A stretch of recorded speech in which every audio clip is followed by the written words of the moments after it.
There sure is a long list of judo techniques out there that can be learned, whether for self-defense or just for the love of the art. But with that long list of techniques, you can't help but wonder which is the best set of techniques to easily learn and make use of. First, before we go any further, it's important to understand that the best judo technique is really the one that works. This is why it's probably best to learn as many judo techniques as you possibly can. That said, if you've been considering learning judo, this video covers the best techniques you should learn. So make sure to stick around to the end of the video so you don't miss any of the techniques. Without further ado, let's get into it. Judo techniques are typically divided into different classes and are taught in various sequences. Uchi-gari. While many people may view judo techniques as complicated, it's important you know that it's a lot simpler than you think. The uchi-gari technique, popularly called the inner reap, is a simple technique where you shuffle toward your opponent in other attacks. Once you're able to place your attack leg behind the opponent's target leg, you can proceed to reap the leg while completely sweeping them off their feet. This particular technique will be very effective when you're against a taller opponent. All you have to do is make sure to pull down your opponent and have them get stuck on that leg that you plan to sweep off. Whatever leg you have your eyes on should stay stationary. Also, if you're able to get most of your opponent's weight on that targeted leg, you know you've got it all covered. Uki-goshi. This particular technique is one that many love to make use of in competitions and is mostly used against much stronger opponents by making use of a faster technique.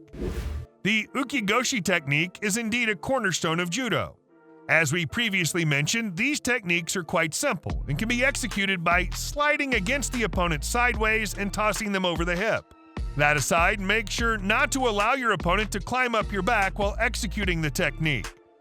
So if you want to make use of this technique, your thoughts should be focused on where you want your opponent to fall once you throw them. Unlike other forward throws, your opponents most likely land in front of you. However, with this particular technique, your opponent almost always ends up on your side. Asado-gari. The asado-gari is considered the oldest technique in judo and is referred to as the major outside reap. And like the previously mentioned techniques, this technique is a perfect way to overpower a much larger and also stronger opponent. If you're one with a lower center of gravity, you'll thrive more with this technique than most. So if you choose to make use of this technique, you'd want to use it against a much taller opponent. To execute this technique, you need to reap the opposite leg of your opponent with yours by simply putting your leg behind their thigh and at the same time leaning forwards and putting your leg up in the air. Keep in mind that if you don't put your leg in the air, your opponent can counter.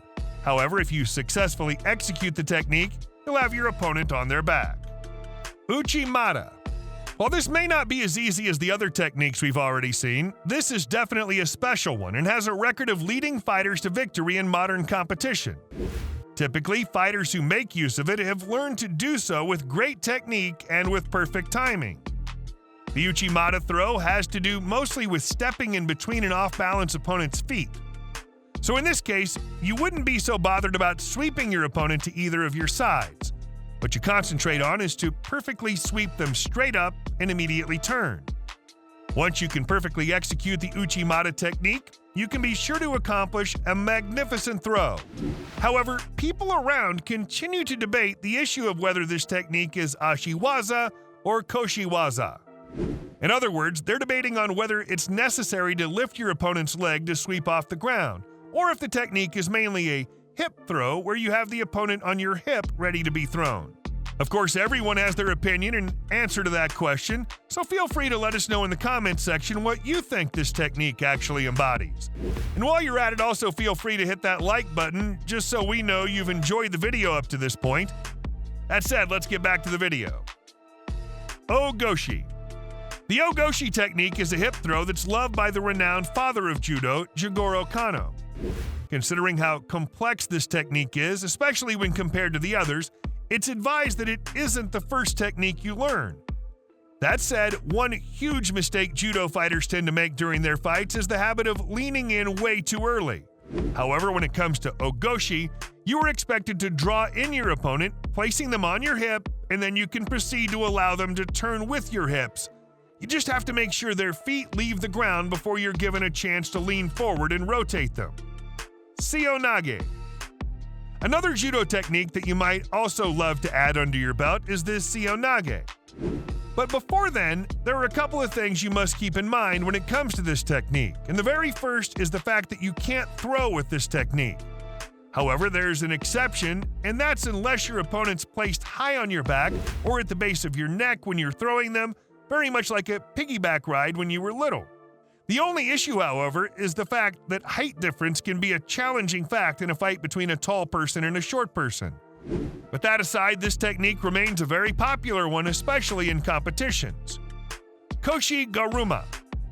The Koshi Garuma technique is one that you could say is similar to the Ogoshi in different ways. However, there's a major difference between the two techniques.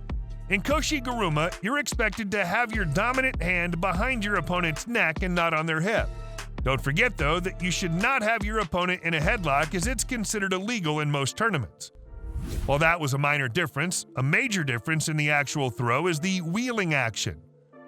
While you're expected to lift your opponent before throwing them with the hip in Ogoshi, it's a different case when we talk about Koshi Garuma, where all you need to do is wheel the opponent over your hips without actually lifting them off the ground. This may not sound like a lot, especially if you're new to the art, but it's still beneficial to understand the importance of this minute distinction between the two different techniques. The Ashi Harai. Finally, we have the last technique on our list, the Ashi Harai. Something not a lot of beginners know is that the throw that's taught to beginners in many dojos today is mostly the Ashi Harai, or in some cases called the Ashi Barai. And so it makes complete sense that most people see this technique and immediately think that it's a beginner's throw. In reality, though, this throw is actually quite tough to pull off when sparring. Talk more of being in a real fight. This is simply due to the fact that the throw requires that the individual makes use of extraordinary timing to get on their opponent who may be resisting. Most senseis in these different dojos teach this technique with the mind that the fall is quite easy, and that in itself is somewhat true. The fall from being thrown with the Ashi Harai is a much different business than falling when thrown with a different technique like seonage. All you have to do to properly execute this technique is to move your foot to the outside in a way that your right foot goes out through the left leg of your opponent. A few things you have to keep in mind is that this technique is highly dependent on precise footwork and exceptional timing. Also keep in mind that this is not the popular Okuri Ashi Barai technique, which many beginners usually mistake for the Ashi Harai. In comparison, Okuri Ashi Barai has to do with sweeping both of your opponent's feet. The Ashi Barai, on the other hand, is a technique that involves sweeping only one foot. And that, folks, is all we have for you today. If you think we missed anything, do let us know in the comment section below, and let us know what technique you've been mastering so far. Before you leave, be sure to hit that subscribe button and ring the notification bell so you never miss an upload. We'll see you in the next video.